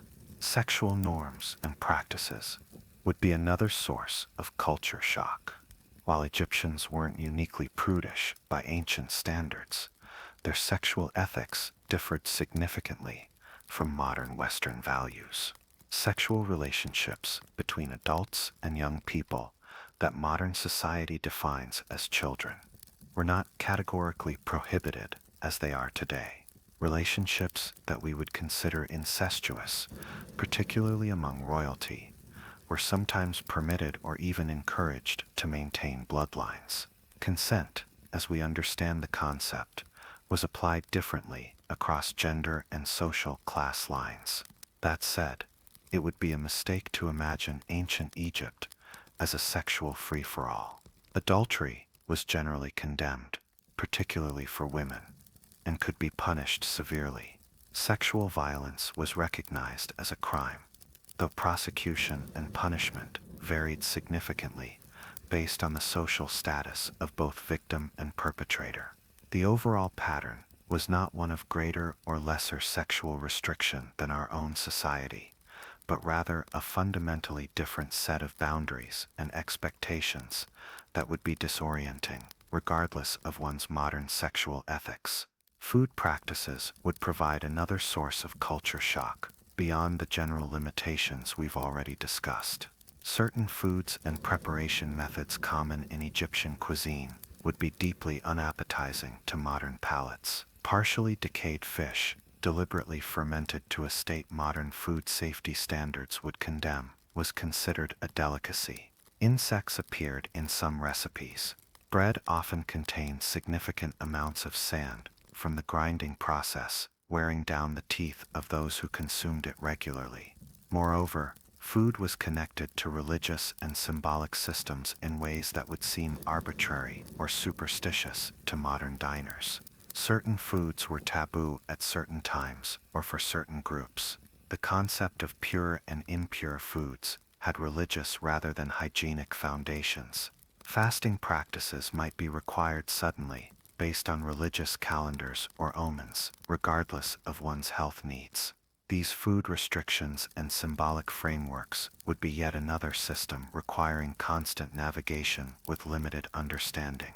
Waste management represents a less discussed but equally shocking aspect of ancient life. Sanitation systems, while more advanced in Egypt than in many contemporary civilizations, would nonetheless horrify modern sensibilities. Human waste was often disposed of in simple pits or directly into the Nile or irrigation canals, the same water sources used for drinking, cooking, and bathing. In urban areas, waste might be collected in pottery vessels and dumped collectively, creating miasmic disposal areas on the outskirts of settlements. Animal waste presented additional challenges. Livestock were often kept in close proximity to human living spaces, particularly during nighttime hours for protection from predators and thieves. The resulting accumulation of animal waste would create odors and disease vectors that modern humans, accustomed to strict separation of animal and human living areas, would find nearly unbearable. The treatment of the dead would be yet another source of profound cultural disconnect. While we associate Egypt with elaborate mummification practices, these were reserved primarily for elites. Ordinary Egyptians were buried much more simply, often in shallow graves with minimal grave goods. The extensive ritual preparation modern people associate with Egyptian funerals was available only to a small percentage of the population. More disturbing to modern sensibilities would be the frequency with which death was encountered in daily life. High infant and child mortality meant that most families lost multiple children. Adults died from conditions modern medicine easily treats. Public executions made death a visible spectacle rather than a private medicalized event, as in most modern societies. This constant proximity to mortality shaped Egyptian psychology and spirituality in ways profoundly different from our death-denying modern culture. Animal treatment represents another area where Egyptian practices would disturb many modern observers. While some animals were venerated as sacred cats, certain bulls, crocodiles in some regions, others were subject to treatment modern animal welfare standards would condemn as cruel.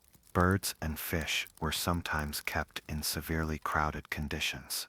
Draft animals worked until exhaustion. Slaughter methods prioritized ritual requirements over minimizing suffering.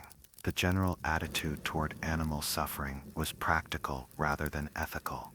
Animals were resources to be used efficiently, not sentient beings with inherent rights to humane treatment. Yet it would be a mistake to view Egyptians as uniquely cruel or unethical by ancient standards. In many ways, their treatment of animals was more humane than that of contemporary civilizations. Sacred animals received care and protection unknown in many other societies. Domestic pets, particularly cats, were valued companions whose deaths were genuinely mourned. The difference is not that Egyptians were exceptionally cruel, but that their ethical framework regarding animals was fundamentally different from modern Western perspectives. Mental health conditions would be approached through entirely different conceptual frameworks than our modern psychological understanding. Behaviors we might recognize as symptoms of depression, anxiety disorders, PTSD, or psychosis would be interpreted through religious and supernatural lenses. A person experiencing hallucinations might be seen as divinely inspired or possessed by spirits rather than suffering from a treatable medical condition. Emotional states we understand as depression might be attributed to spiritual impurity, requiring ritual rather than therapeutic intervention. This fundamentally different understanding of mental processes would have profound implications for those suffering from psychological distress. Without concepts of psychological treatment or accommodation, those with serious mental health conditions often faced ostracism, spiritual interpretations that increased rather than alleviated suffering, or attribution of their symptoms to moral failings rather than medical conditions. The absence of effective treatments or even basic understanding of psychological processes would be particularly devastating for someone accustomed to modern mental health frameworks. These cultural differences and practices are not presented to portray ancient Egyptians as uniquely cruel or morally deficient by comparison to other historical periods. Many aspects of their society, their legal recognition of women's property rights, their development of bureaucratic systems to manage resource distribution, their architectural and engineering innovations, were remarkably sophisticated for their time. The point is not that they were worse people than we are, but that their ethical frameworks, priorities, and assumptions were fundamentally different in ways that would make integration nearly impossible for a modern person. This exploration of specific cultural practices further reinforces our central argument: you wouldn't last a day in ancient Egypt. Beyond the physical challenges of disease, nutrition, and climate, these profound cultural differences would create constant psychological stress and social friction. Your modern ethical frameworks, expectations, and assumptions would be not just useless but actively detrimental in navigating this ancient world.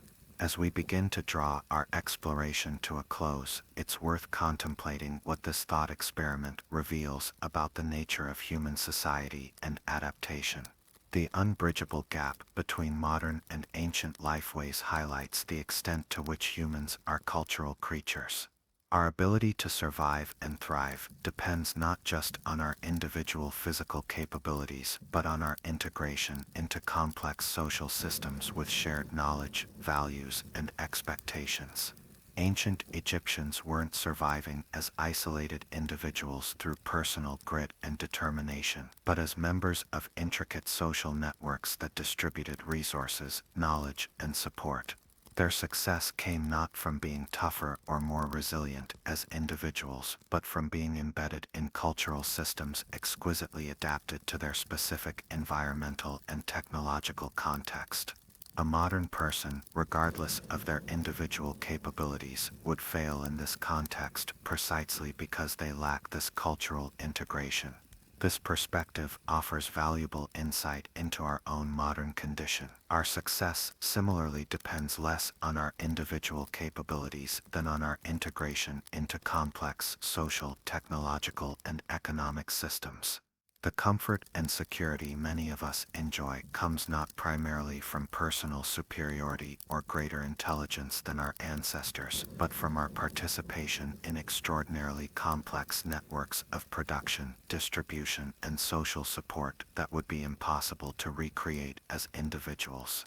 When we imagine surviving in the past, we often focus on whether we could personally master specific survival skills, starting fires, identifying edible plants, constructing shelters. This individualistic framing misses the fundamental reality that human survival has always been a collective enterprise. The relevant question isn't whether you personally could learn to make fire using friction methods, but whether you could integrate into the social systems that would give you access to fire, food, shelter, and protection within a specific cultural context. As we conclude our journey through ancient Egypt, let's move beyond the specific challenges we've explored and consider some broader philosophical questions raised by our thought experiment. What does this exercise reveal about our relationship with the past? What can we learn from the profound differences between ancient and modern lifeways? And how should this understanding shape our interpretation of historical societies and our appreciation of our own modern context? First, let's consider what this exploration reveals about the nature of historical knowledge. When we study ancient Egypt, or any historical civilization, we typically focus on the grand monuments, artistic achievements, technological innovations, and major historical events. These tangible remnants and recorded milestones are what survive in the archaeological and textual record, creating a natural bias toward the exceptional rather than the everyday. Our museums display the gold masks of pharaohs rather than the simple reed mats where ordinary Egyptians slept. Our textbooks discuss the engineering marvels of the pyramids rather than the constant struggle against parasitic infection that shape daily life. This focus is understandable. The exceptional achievements are often what's best preserved and most distinctive about a civilization, but it creates a distorted picture of historical reality. The result is a kind of historical uncanny valley, where we recognize enough similarities to imagine ourselves in these ancient contexts without fully grasping the profound differences that would make such transitions practically impossible. We see the beautiful art, impressive architecture, and sophisticated writing system of ancient Egypt, and imagine a society fundamentally similar to our own but with different clothing and without modern technology. This superficial familiarity masks the deeper strangeness, the radically different conceptions of personhood, ethics, causality, and social organization that would make true integration nearly impossible. This insight has implications for how we approach historical understanding more broadly. True historical empathy requires recognizing not just the surface differences in material culture and technology, but the fundamental differences in worldview, values, and lived experience that separated historical peoples from ourselves. The past, as the saying goes, is indeed a foreign country, perhaps even more foreign than we typically imagine.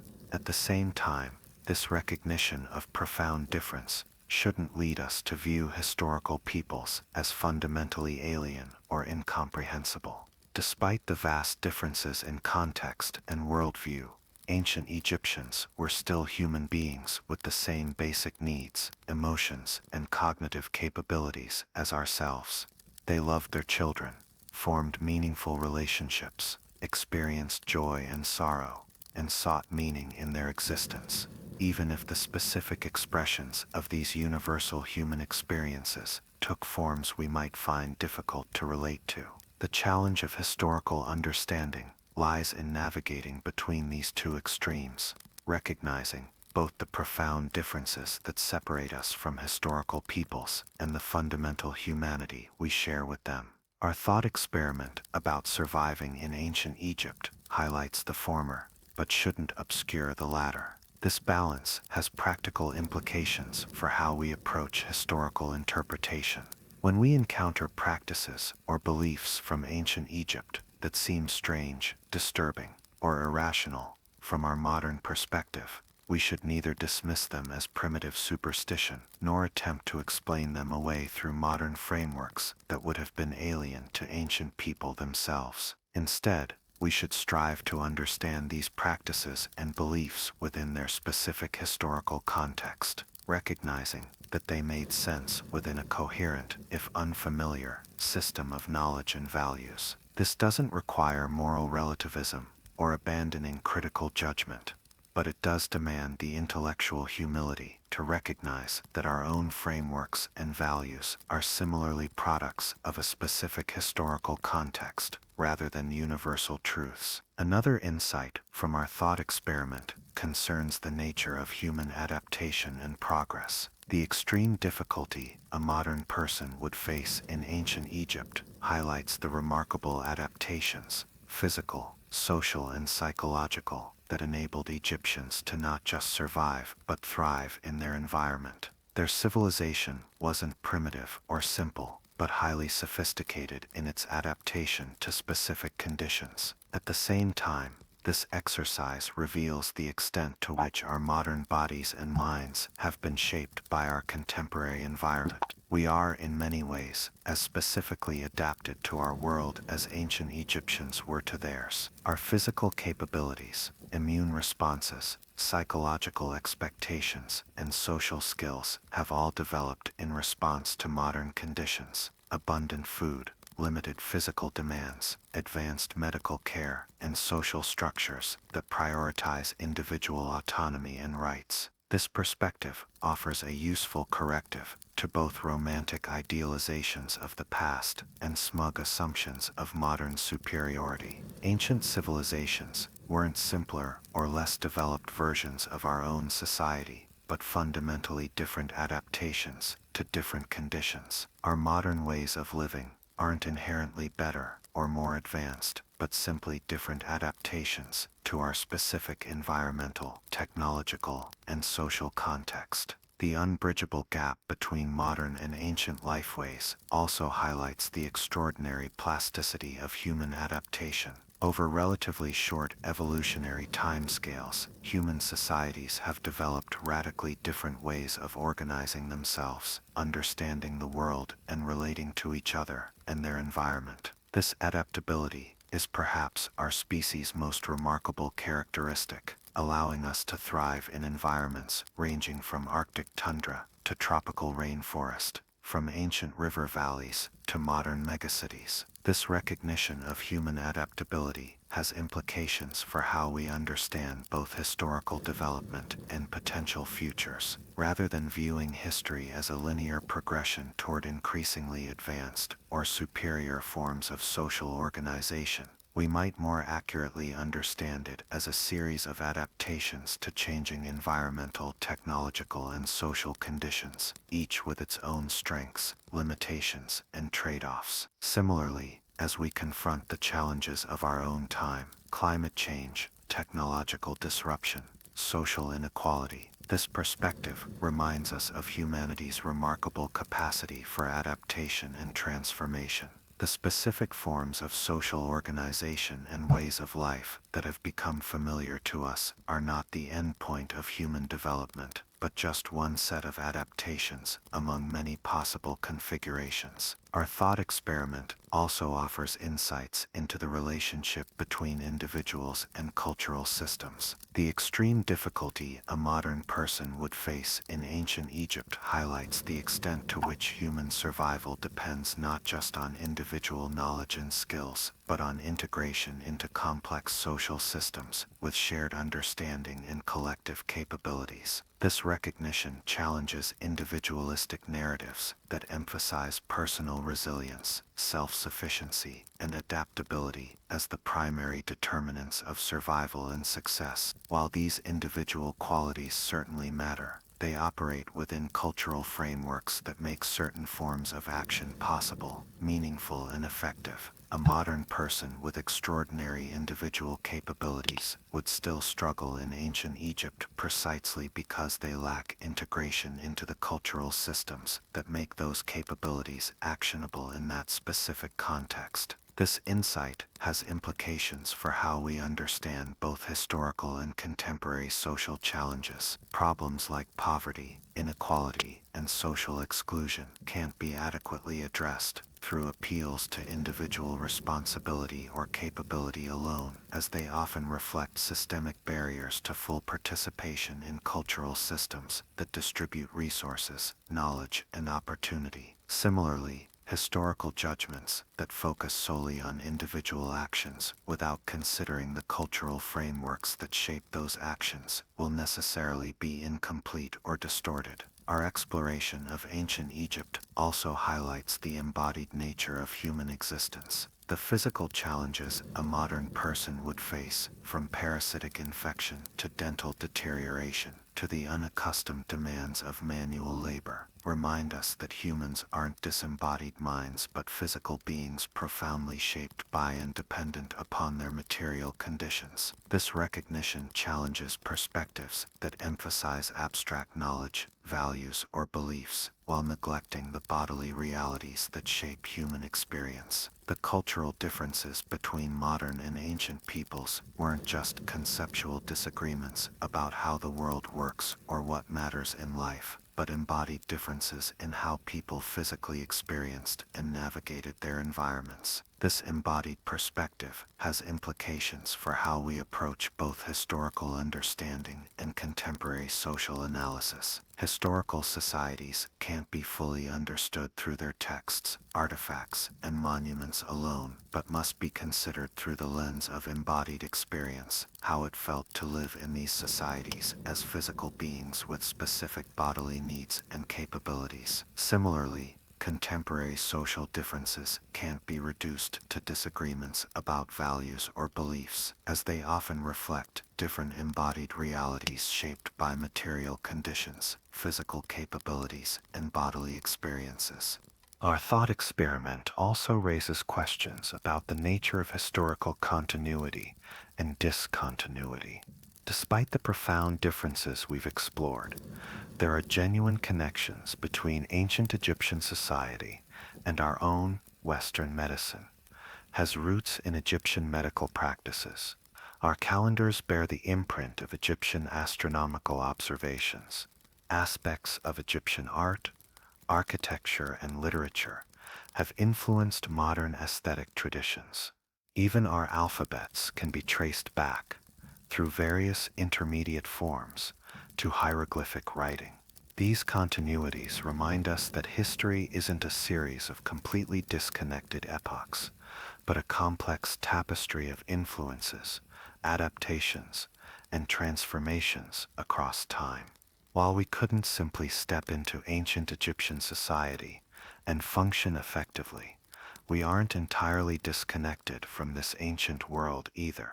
Our modern lives have been shaped by the cumulative weight of historical developments that include the innovations, traditions, and adaptations of ancient Egypt and countless other past societies.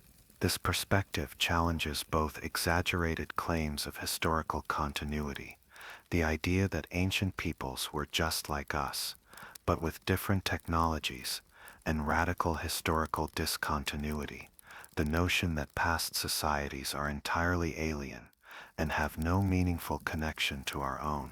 The relationship between past and present is neither simple continuity nor absolute rupture, but a complex interweaving of persistent influences and profound transformations. As we reflect on our journey through ancient Egypt, perhaps the most valuable insight is the reminder of our own historical specificity. Just as ancient Egyptians were products of their particular historical context, shaped by the Nile's rhythms, the technological possibilities of the Bronze Age, the religious frameworks of their tradition, we too are products of our specific moment in history, shaped by forces and conditions we often take for granted. This recognition invites us to view our own society with the same curiosity, critical distance, and contextual understanding we bring to historical analysis. The social structures, technological systems, cultural values, and daily practices that seem natural and inevitable to us are in fact contingent adaptations to specific conditions, no more universal or necessary than the practices of ancient Egypt that now seem so strange to our modern perspective. This historical consciousness doesn't mean we should reject or devalue our modern ways of living. The medical advances that have dramatically reduced suffering and extended human lifespans, the technological innovations that have expanded our capabilities, the social developments that have extended rights and opportunities to previously marginalized groups, these are genuine achievements worth celebrating and preserving. But historical consciousness does invite us to recognize that our current arrangements aren't the inevitable endpoint of human development, or the only possible way of organizing human society. Like all historical peoples, we have created adaptations to our specific conditions, adaptations with their own strengths, limitations, and blind spots. Recognizing our own historical specificity, open space for critical reflection on these adaptations and consideration of alternative possibilities. This perspective might help us address some of the challenges of our own historical moment. Many of the most pressing problems we face, climate change, resource depletion, technological disruption, stem partly from treating historically specific adaptations, infinite growth economics, fossil fuel dependence, consumer culture, as natural and inevitable rather than contingent responses to particular conditions.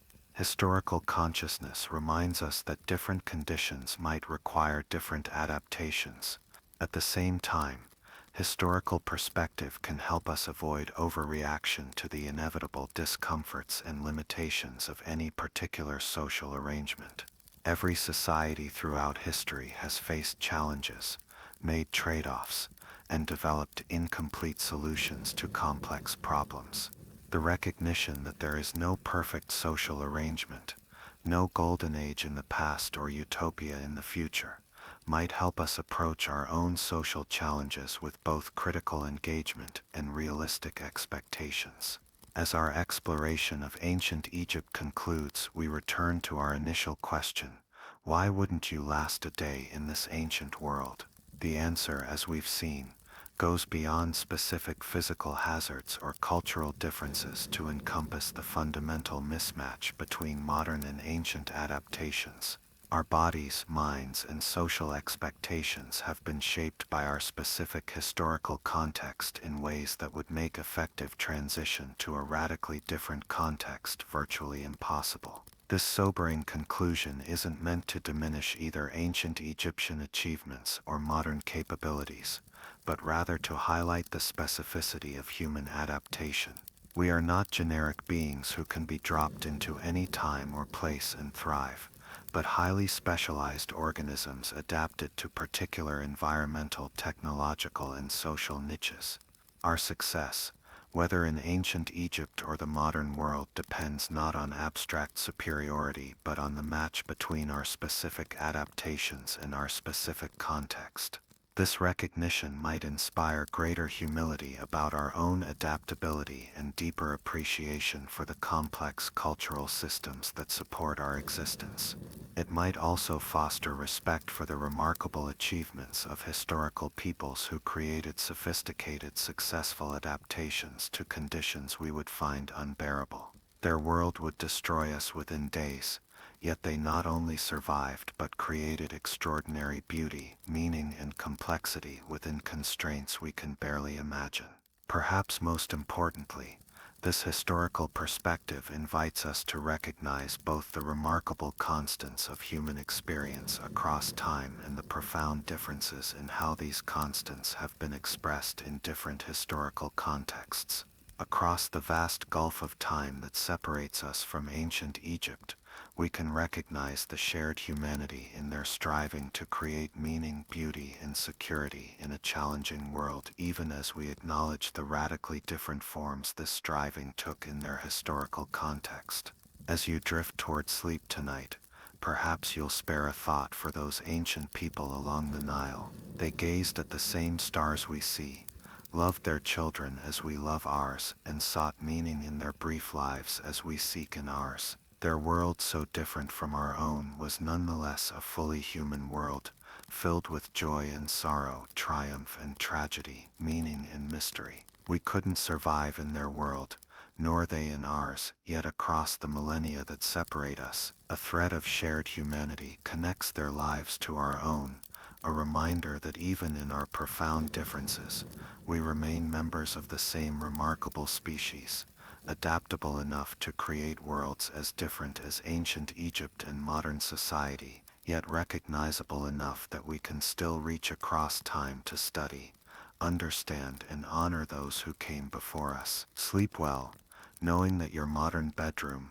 free from parasites, predators, and the constant struggle for basic survival, represents an extraordinary historical achievement, even as you dream perhaps of those ancient people who created such remarkable beauty and complexity with resources we would consider unimaginably limited. Their world would be our undoing, but their legacy, the art, architecture, literature, and knowledge they created, continues to inspire wonder thousands of years after their civilization faded into desert sands.